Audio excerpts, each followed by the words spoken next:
ഇളംകുളം ശ്രീ മുത്താരമ്മൻ കോവിലിലെ അമ്മൻകുട മഹോത്സവം ഭക്തിസാന്ദ്രമായി പുരോഗമിക്കുന്നു. ഇന്ന് രാവിലെ എണ്ണക്കുടം, കുത്തിയോട്ടം എന്നിവയോടെയാണ് ചടങ്ങുകൾ ആരംഭിച്ചത്. പിന്നീട് നടന്ന ഉച്ചക്കുട തൊഴുത് മാരിയമ്മന്റെ അനുഗ്രഹം തേടാൻ നിരവധി ഭക്തർ ക്ഷേത്രത്തിലെത്തി.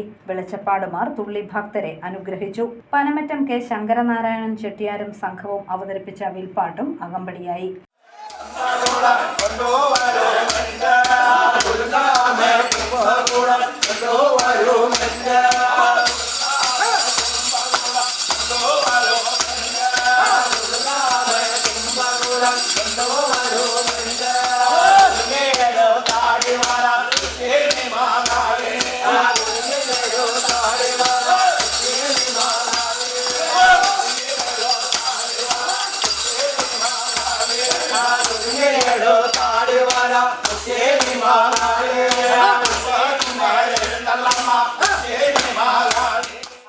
അമ്മൻകുട മഹോത്സവത്തിന്റെ സമാപന ദിവസമായ വെള്ളിയാഴ്ച രാവിലെ 10 മണി മുതൽ പൊങ്കാലയും മഞ്ഞൾ നീരാട്ടും നടക്കും.